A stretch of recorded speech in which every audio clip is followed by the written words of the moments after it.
Are we ready? I'm always ready, baby. Stories, creating a whole new radio experience for you. Oh, we always do that too. He sounds sexy. Motorcycle Madhouse on Spotify. Welcome aboard. Tunes Radio. Gentlemen, the King. Hail to the king, baby. Always. How you guys doing out there? You know, I'm going to forego the music right now. I got a little monologue. You know, people have been asking me to do, little monologue before doing the show. Okay, I'm going to do it. You know, I wanted to address something that BD was talking about on one of his videos. And he was talking about the recruitment for motorcycle clubs off the internet. And I guess there's one that's claiming to be 1%er or something. You guys need to be careful. Be careful with these things on the internet, man. Most of the time, it is just a scam. I'm talking big time scam. And just like BD mentioned, you know what? I won't even mention the fat boy's name. I'll never give that guy publicity. He's just a joke. But anyway, back in the day, he actually came up with a motorcycle club's name and was selling patches just to make money. The club he was in didn't know anything about it. He was doing it on the side. And, you know, that kind of stuff gets people hurt. It really does. And I actually got a couple, a lot of people in that group send me stuff, snapshots, and, I got a couple yesterday, I think it was, but I guess a long-time member, somebody was respected, was in a club, used to do their videos, because I guess they do try to teach you about education. Like, you know what? I don't get it. If you're a biker, go out there in the real world, learn about the damn shit. That's just my thoughts. You don't need, people that are out bad or freaking... that kind of stuff. Let's just keep it nice. I'm going to keep it nice. But anyway, I guess he left because of disagreement over, one dude said, politics ain't allowed. Then he goes against his own damn thing and talks about politics. It's all, they're actually, I got a lot of people say, well, we're learning about this. Dude's a nobody is all I can tell you guys. You listen to him on your own accord. Again, it's internet crap, man. But you really got to be careful, like BD said, about these patch deals going on. Because all it is about money. You're not going to become a 1%er over the internet.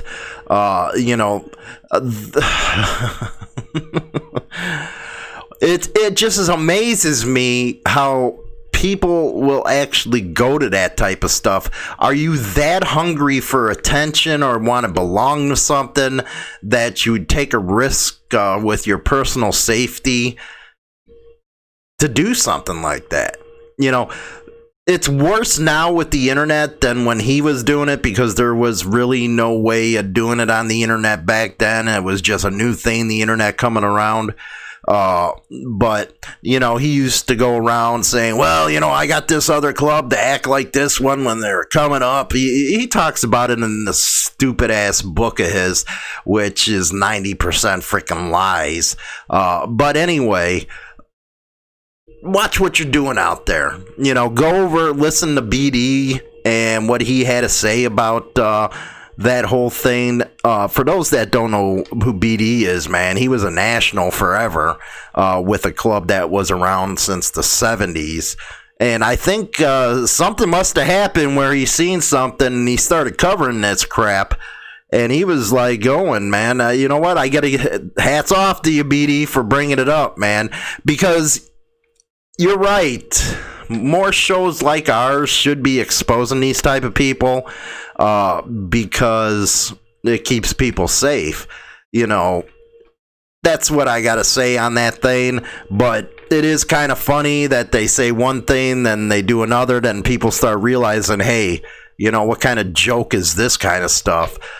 They show their colors real freaking quick, man. They really do. They'll show their colors really quick. And what you guys need to know, you guys can research what Black Dragon had to say, because, again, I won't give any damn freaking advertisements or even mention his damn name on this show because he's a schluck. He's nothing but a schluck. A gross one at that. But go over there, check it out. You'll see what I'm talking about and stuff. But you guys are finding out the true colors is what I'm talking about, man. But anyway, we're going to be going into Canada, talking about some of their stuff, and I think we got one on the New Zealand thing, as well as the Wall of Shame. And by the way, guys, everything's going all over the internet about supposedly the Hells Angels, Mongols with this Antifa. It's fake. It's BS. Again, it's the internet. Especially those two clubs, they wouldn't be banding together. So stop asking me. It's getting boring. Let's get to the news. Okay, amigos, or hooligans, whichever way you want to be called.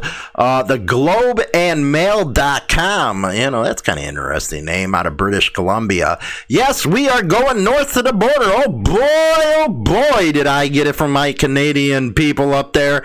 Yes, you got some French names up there that us Englishmen down here, us Yankees, whatever you want to call us, down here in the United States cannot pronounce, man. It sounds Eskimo to me. What do you want me to tell you? Anyway, Mike Hager out of Vancouver. British Columbia Supreme Court. Those are the ones with the wigs, I'm guessing. I guess they still wear that stuff. Has curtailed the sweeping powers of the provincial civil forfeiture offices. Hell yeah, about time something happens. In a ruling that concluded it could not seize 3 Hells Angels clubhouses based on the belief that they would be used for future criminal activity. Again, you cannot predict the future. What do you got, a crystal ball or something? Sounds like you guys are getting some rights back up there.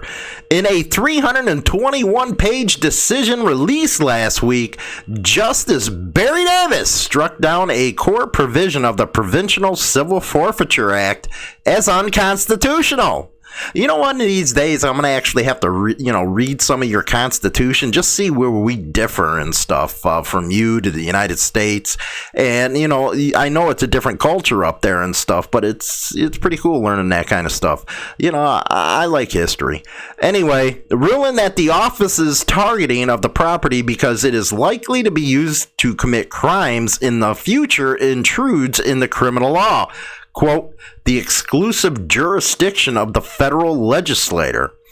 To illustrate his reasoning, this should be good, Justice Davis posted that under BC's civil forfeiture law, dangerous drivers who had served their sentence for killing or severely injuring a pedestrian could have their new car seized as a, quote, a future instrument of unlawful activity. Now, that makes a hell of a lot of sense. Somebody's got some common sense in the judges up there. Holy cow. The law's speculation over potential new crimes also runs counter to the, quote, principles of sentencing enacted by the Parliament of Canada under the code that have an objective of rehabilitating offenders. Rick Sarnello, a longtime Hells Angel who acts as the spokesman for the bikers and who testified at the trial. There you go, public relations, rock on. That's something all clubs need to do. Said Hells Angels living in Manitoba and all parts farther west were asked for monthly donations to fund the 13-year legal fight, which costs more than $1 million. See, what the government tries to do is to get you into the appeal system here in the United States, and then the big money comes. Basically, they want you to run out of money where you can't do nothing against them. Quote, we were probably the wrong people to fight this, but the only ones that had the resources and wherewithal to do it. He told the Globe and Mail on Sunday. Can't you guys come up with a better name than that? I'm just saying. Quote, these were not just the rights of Hells Angels that were being violated. What we did here is we fought for the rights of all British Columbians. I gotta also, you guys gotta explain that. British Columbians, does this decision just, apply to them or the whole thing to Canada since it's a Supreme Court. I don't get how the justice system works up there, so I don't know. It's a legitimate question. The judge found that the office was only able to prove that the BC Hells Angels, an organization with a reputation for violence and multiple members convicted of serious crimes, used their Vancouver clubhouse for a trio of cocaine and methamphetamine deals at least 15 years ago. That's just like the case out of Cali, man, with the Mongols. They were going after them for a case when Doc the Rat Cavaros was in charge, and that was, in 2007 or something like that? They want to go all the way back. They don't want to admit that, the new reforms that clubs put in place, they don't want to admit that stuff. Anyway, Justice Davies said it is possible the bikers or their associates could once again use this clubhouse and the two others for such crimes, but the provincial agency did not prove that this is likely. The office launched its case involving, I'm not even going to try it, one of the clubhouses. Let's say it that way, because I got burnt up on that from our Canadian boys, how I pronounce that one. It began proceedings against the Vancouver and the other clubhouse. So, that is a pretty decent decision for you guys up north. Again, I'd like to know, does this apply to the whole country or just that province? Do they have to take it to like a more Supreme Court? Again, I don't know how your legal system works up there, but it seems like, the judge made a damn good argument right here. If somebody messes around, and hurts somebody with a car, can they take their car in a future deal? The whole 9 yards. So good stuff right there. Good case law. Now let's go to WUSA9.com. Man charged after pointing an assault rifle at bikers in Virginia neighborhood. No good. A Spotsylvania County man is charged with brandishing a firearm after an exchange with a group of riders he accused of being on private property. Let's take a listen and look. A white man, if you're over on Spotify and them, get over here. Black men. You'll see a video. Virginia. Good evening. I'm Leslie Foster, and a lot of you are talking about this. The man with the gun says these guys were on private property in Spotsylvania County. But the men say they felt threatened when he pulled out the rifle. Marcella Robertson has that story all new at 11. As an NRA rep, man, it pisses me off. I used to live down the street. So why are you pointing a gun at us? Sunday night, a group of bikers pulled their motorcycles into a cul-de-sac in Wayland Bridge Estates to take a break. Within minutes, they say one of the residents had an assault rifle pointed at them. A video posted online by one of the riders shows a tense exchange with the man as he points an AR-15 at them for about 5 minutes. You could have just asked us to go, bro. None of us have any weapons or anything to threaten your life. But you point a gun. You're pointing a gun at us. That man is Dennis Lee Berry. The sheriff's office stresses he has no relation to a retired deputy with the same name. Got a white guy out here pointing the gun at 4 black men. Look at this. All we're doing is standing here. In the video, Barry continues to point his weapon, telling the men they're on private property. When you came in this, I didn't see a sign. There was no sign. I didn't see no signs. Both the riders and the suspect called 911, and when deputies arrived, Barry was arrested and charged with brandishing a firearm. The men were not charged. The sheriff's office says the riders were in fact on private property, just not his property. According to the sheriff, the riders overlooked a no trespassing sign at the entrance to the private subdivision, but Virginia code states pointing a firearm at someone is only allowed in self-defense. We're going to talk about that in my final thoughts. I'm on the phone with the cops and you're still pointing a gun. The video has been shared thousands of times on social media and sparked allegations of racial motivation against the suspect. Though in the video, the man holding the gun uses profanity, but makes no mention of race. The riders tell me they are grateful for the deputy's quick and professional response in this situation. I thought everybody wanted to defund them, We did speak with Barry by phone, who told us he had no comment on the incident. In Spotsylvania County, Marcella Robertson, WUSA 9.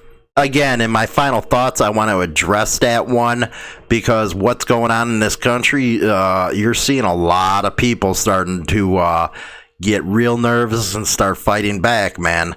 Let's go to Corey Graff's Wall of Shame. Yes, Corey Graff, he's the one who sends these in to me. Really helps the show, so I like to give him a shout out when I do these things. Eagle County or EagleCountryOnline.com. Travis there. 2 Greendale police officers. 1 other arrested for obstruction of justice. There are their pictures. Dustin Hatfield. I wonder if they, Hatfield and McCoys. I don't know. Clinton Putnam and Bradley Putnam. Photos are by the Dearborn County Sheriffs. You are now in the Wall of Shame, baby. 2 Greendale police officers and brother of one of the officers have been arrested after allegedly destroying or manipulating video evidence. This is why I say, if you're pulled over, start taking video, but make sure you go live. Put it on your Facebook, on your YouTube, wherever you can go live. Make sure you're hitting that live button, because this is exactly what could happen. I also believe there's an app out there, and I'm looking into it. There's an app where you hit the button and boom, it's everywhere.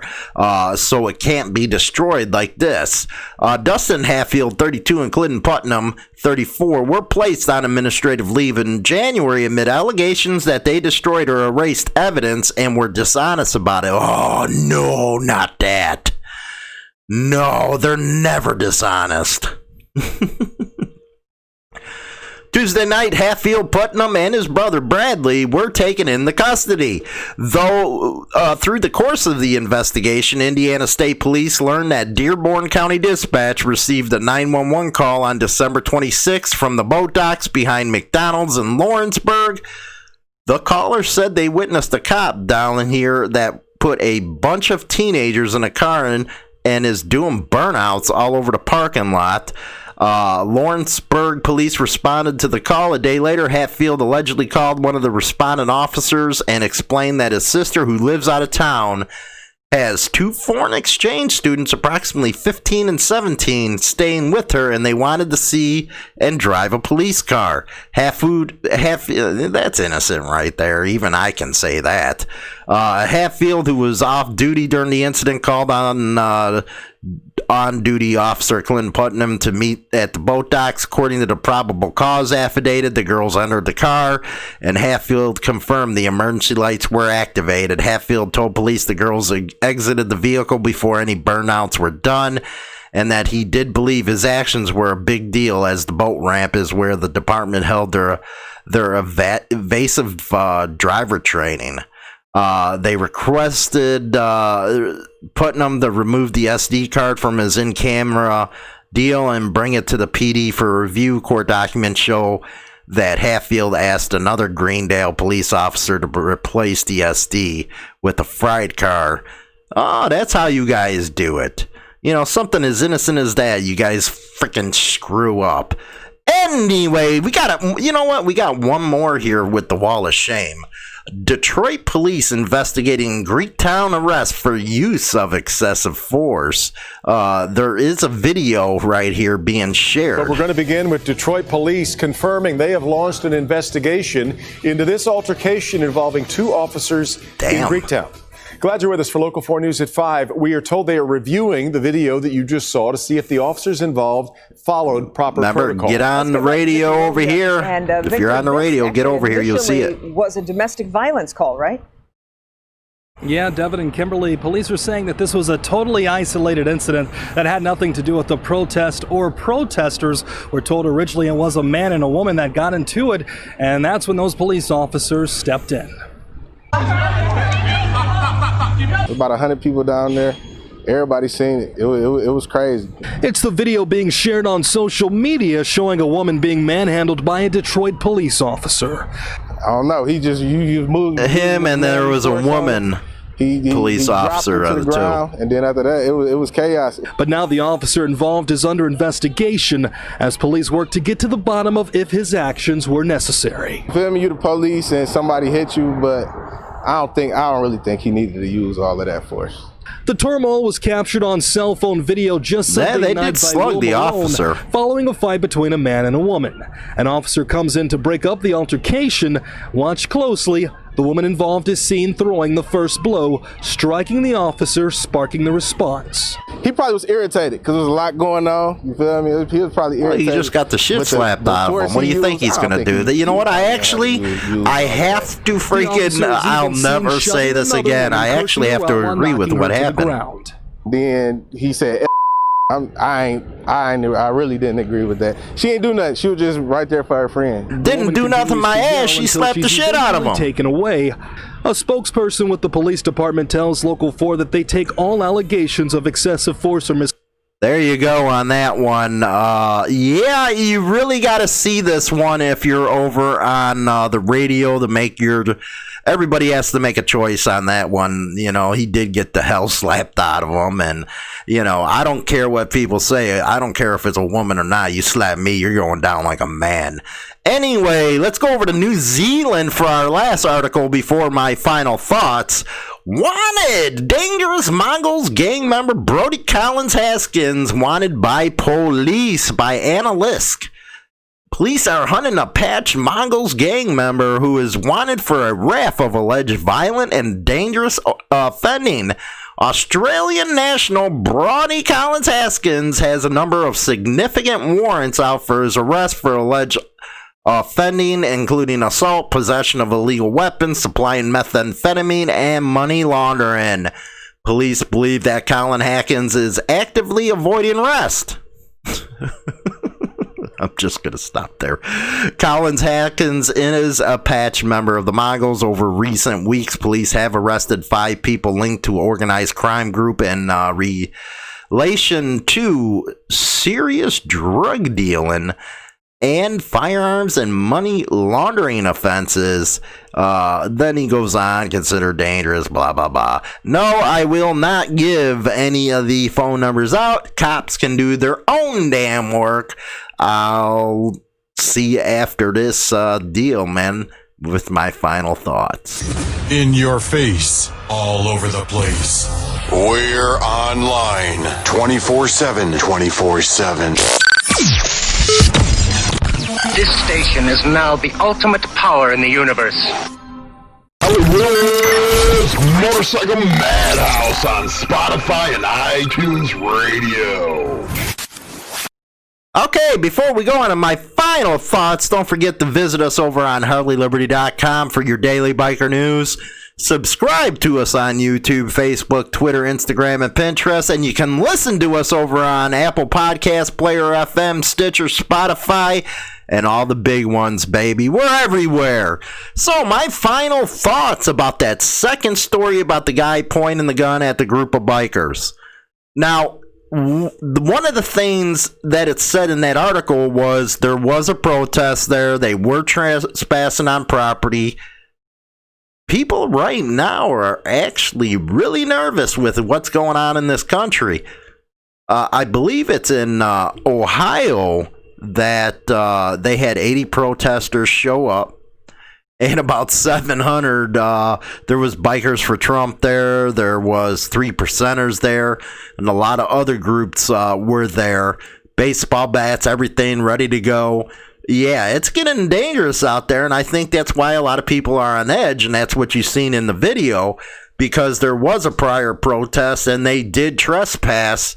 And people are seeing these statues come down all over the freaking country. You got, somebody in New York put down a protester for trying to go after a statue. Yeah, it's no joke anymore. And, these left-wing provocateurs are learning what it means when you start facing off with ARs and people that ain't afraid to use them, man. They ain't afraid.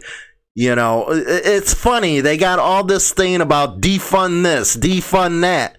But when you really need it, you get on that phone and call, man, don't you? You're in there calling. That's kind of hypocrisy, don't you think? Yeah. Another thing, let's go on about that thing out in British Columbia. It's really interesting stuff right there. And again, I like to hear about that from you guys. It's real rare that a judge actually puts one of these governmental people in the place, man. Usually they tag along with every damn decision that they want to make. But, you know, that judge, he put it spot on. He really did about that car deal. So, you know, that's good for the province. But again, I'd like to really know about if that's the whole country deal. So that's my final thoughts on that stuff. Hopefully you guys like the monologue tonight. And if you're listening to this on replay, my exclusive interview with members of the Chicago Confederation of Clubs. We got a representative there. We talk about everything. I really think you're going to enjoy the video. It's a special 1 hour motorcycle madhouse. Again, you'll be able to listen to it on all our platforms, premiering on everything, the radio, the whole 9 yards. So if you're over that. But with that, you know, you guys be good. Hey, I'm getting the ape hangers pulled off the freaking Fat Boy. I finally figured I'm too old for the damn 18s. Well, 20s by time with the risers and stuff. So I should have that one out next week. And going to be doing a lot of riding. I'm going to try to do some moto vlogging too, man. I know you guys have been asking about that, so I'm going to get into that a little bit. But with that, you guys take care. Be safe. Hopefully you guys enjoy the Confederation of Clubs interview. I said goodbye. Vamoose, adios, ciao, so long, get your hat jack. The #1 internet biker radio show is now available on Spotify and all major platforms, including iHeartRadio, iTunes, Stitcher, and more. Don't forget to become a subscriber on any one of these platforms so you can be notified right away when our weekly episode is uploaded so you never miss an episode. Hi, this is James Hollywood Machikari. Join our YouTube channel and get Motorcycle Madhouse and tons of videos related to the bikers. Join now by subscribing for free and become part of the Throttle today. Always free and always entertaining. Don't forget to visit us at www.harleyliberty.com for your daily biker news. Rock on!